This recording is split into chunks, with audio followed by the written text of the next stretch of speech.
May we share a word of prayer together. Holy One, may the words of my mouth, the meditations of all our hearts, be pleasing and strengthening to you, our rock and our Redeemer. Amen. It's often thought as individuals, one of the things we probably struggle with the most with is change. And yet the most consistent thing, the thing we can count on the most is change itself. We like when things are going well and things seem comfortable. We'd rather it be in that place as long as possible so it doesn't make us uncomfortable. We find Saul in this particular story, who is of probably Pharisaic Judaic origins and had a pretty good deal with the Roman Empire. The Jewish faith had a pretty good deal with the Roman Empire at the time that Saul was living. The Jewish people could practice Sabbath with no fear of practicing Sabbath. They didn't have to serve in the Roman military. They got to worship in places they wanted to worship, had a pretty good deal going on. And on top of that, Paul also had Roman citizenship. And so he had abilities to navigate through the Roman Empire having that Roman citizenship. He had pretty much everything he needed to navigate through the world in a comfortable, safe way. And probably the thing that frustrated Saul the most was this kind of splinter group of Jews that began to believe and follow in the path of Jesus. I'm sure Saul was thinking, they're messing up a good thing. We've got this nice arrangement. We can worship. We don't have to serve the military. We can do all these things. And these Jesus followers are kind of creating an agitation to a system that we felt comfortable with. And it was in that path of going to Damascus to continue his arrest and corralling of these followers of Jesus that he has this experience that Brandy talked about. Had his experience of encountering the risen Christ, a presence larger than himself, with the idea that maybe out of that experience, Paul, he eventually becomes Paul, says to himself, have I missed something in my life, or is there something more I need to consider in my life? Was this event a catalyst for something new in my life? And we all need catalysts or reminders or an impetus to kind of help us maybe navigate to a new place of discovery in our lives. I'm going to tell the story of a few people this morning.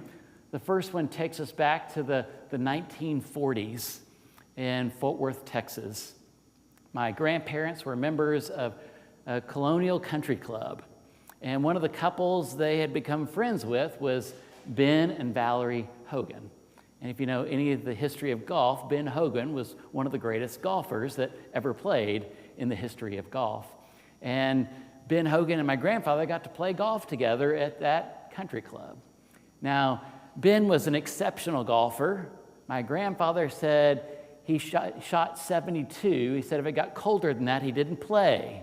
And so it kind of gave you a clue to the kind of quality of golf that he just was grateful to be on the course playing. Well, Ben was off at one of his tournaments in far west Texas in El Paso, was playing a tournament. The tournament was over, and he and his wife Valerie were on their way back from that tournament back to Fort Worth. It was a foggy morning. He was driving his car, and what he did not know is there was a Greyhound bus on February 2nd, 1949, that had moved over from the lane to the other lane, the oncoming traffic lane, to pass a vehicle in the fog.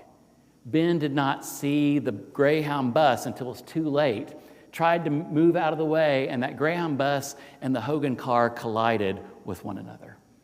And in that car accident, Ben Hogan, aside from trying to protect and move the car, at the last second before the Greyhound bus hit their vehicle, quickly leaned over and buffered himself between the dash and his wife Valerie to protect her in that car accident. That accident put him in the hospital for about 2 months.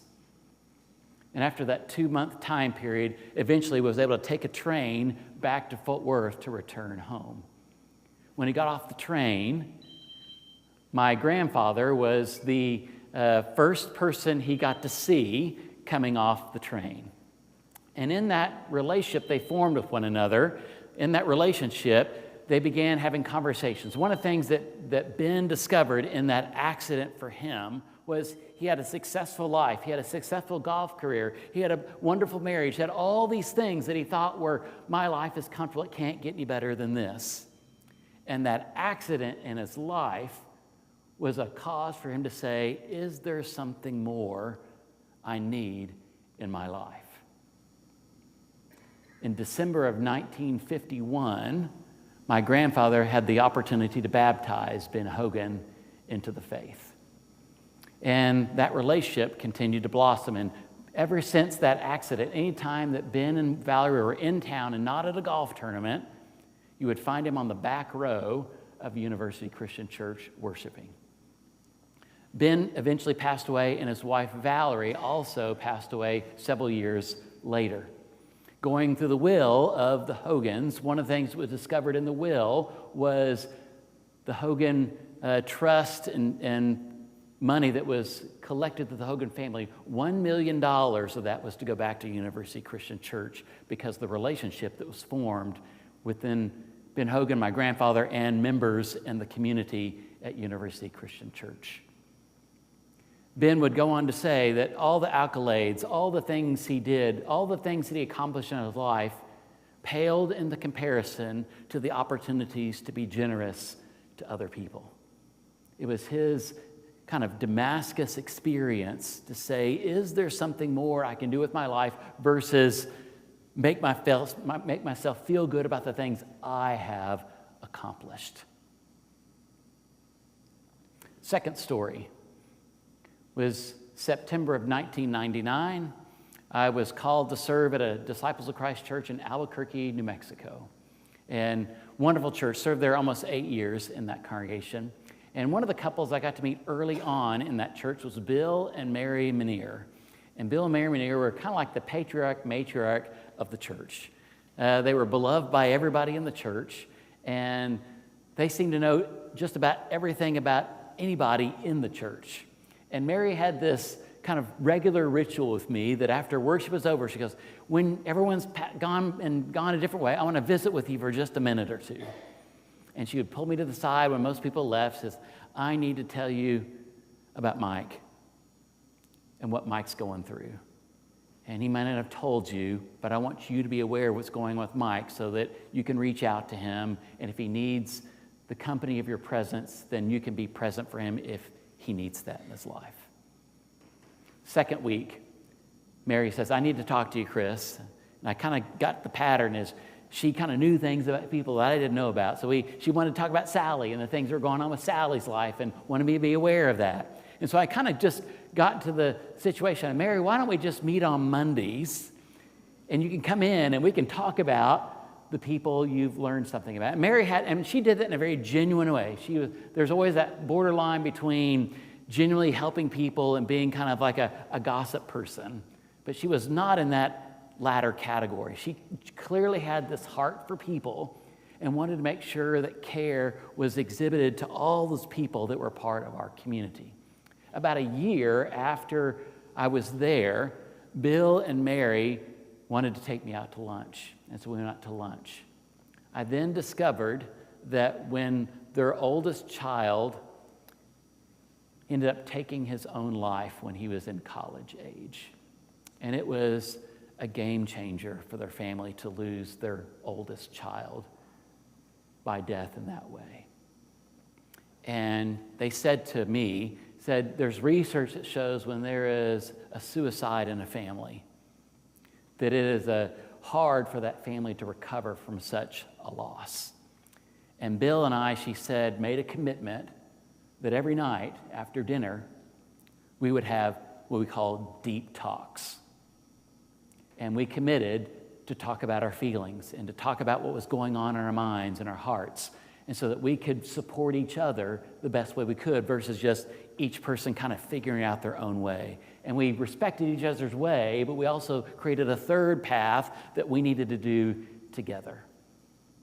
And I learned out of their own past experience of losing their oldest child, they learned the value of paying attention to the details of people's lives, not in an overbearing way, but in a gentle, caring way to say each life matters.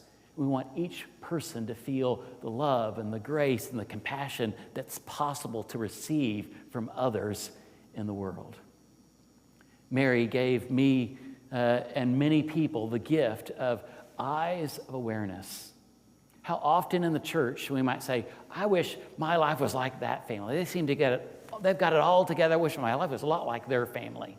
And what they don't know is that family they're pointing to is saying, I wish our family was like that family over there or that person. They got it all together. And if we're really honest, if we were to go around and talk about all the vulnerable pieces that we have in our life, we all have our own struggles and our own doubts and our own wonderings about things. And we need each other to navigate through that. And Mary learned that through a hard lesson of losing life and her family, to learn about how attentive and intentional we have to be around relationships. Ben Hogan learned it, and his lesson was a lesson of generosity.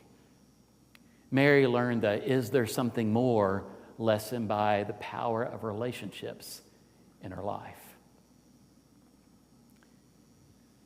We take this story of Saul, who eventually becomes Paul, and we often look at it simply as a story in which a person lived this way, they had an experience with the risen Christ, and now they live this way. And it could be looked at in that kind of way, as I experienced God one way, and now I experience God a totally different way now. But I think in this theme that we have for the month of joining the brave journey, is that we're not just joining the average journey, we're joining a brave journey, a journey in which we're invited to think more creatively and openly and maybe courageously about how we live in the world. And sometimes we need events or catalysts that help us think through that. When I was in seminary, I was taking a class in stewardship, which is a class about giving and finances, all that kind of stuff. And the professor asked a guest to come and speak about stewardship and giving. And the guest was Gilbert Davis, and he was well known in North Texas for work he had done in helping churches raise money and doing campaigns and developing endowments and doing all different kinds of stuff in Texas. And he said one of the things he said he learned about giving that was important to him was, I had to learn something about me, he said. He said, the lesson I had learned about me was oftentimes when you think about a meal, you think of an appetizer and a salad and the main course and the dessert. We all love the dessert at the end. It's like the sweet part of the meal is the dessert at the end. But oftentimes we've eaten so much between the appetizers and the salad and the main course, we kind of say, well, we just need to put the dessert on pause for a little bit and eat that a little bit later. And I think I immediately thought of Thanksgiving meals where I just could, there was so much food that day. When it came time for dessert, I said, let's wait 2 hours and then we'll do pumpkin pie a little bit later. He said, too often in talk around generosity is even we think of the opportunity to be generous is the dessert. He said, I want you to think about flipping the order of the meal around. Instead of waiting for dessert or even delaying dessert, is move the dessert all the way to the first part of the meal. Make it dessert first in your meal when it comes to generosity and giving. I started looking at my own patterns of my own generosity. I thought, I have some changing to do with me. I was pretty much a person when the offering plate came around, whatever I had in my pocket at the time, that's kind of what went in the basket, and thought I was doing a pretty good job. And I realized that, is there something more to generosity than feeling the obligation to kind of put something in the basket as it's passed? I recognized that my wake-up call for me was that generosity should be at the very forefront of how I think about ministry in the first place. It's not just the money I give, but the essence of what I give to the things that I believe in the most. And so I began shifting my mindset of generosity, my mindset of dessert. If there's something left over, I'll give that, versus putting it the first part of my life. And so some people know I'm a finance person, I'm a budget person, I'm a spreadsheet person, all those kind of things. And I have been working on personal budgets for a long, long time. And if I were to do a printout of my budget today and a list of all my expenses, the very first thing at the top of my expense list is my gift to the church. And the second thing on my list is all the organizations I want to support that I find value in, of the things those organizations do. So I have church and organizations at the very top. And then everything else, my mortgage, utilities, car, insurance, health insurance, car insurance, life insurance, all the insurances that are out there, all the stuff that works my way into the budget, is I've recognized that in order for my life to represent a life of generosity, the generosity stuff goes first, and I just have to make everything else work.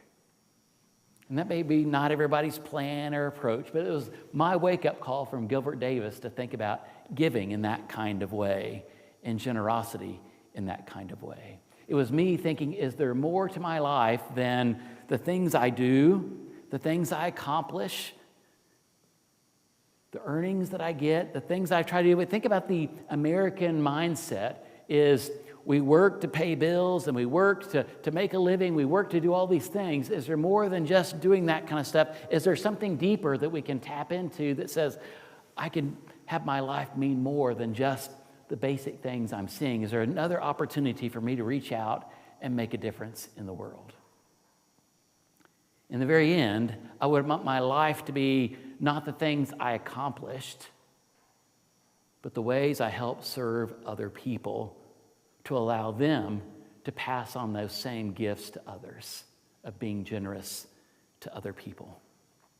This Damascus Road of Awakening that Saul, who eventually becomes Paul, must discover is he was willing to give up status, importance, and safety in the roles that he had to join a band of believers that were being arrested and persecuted.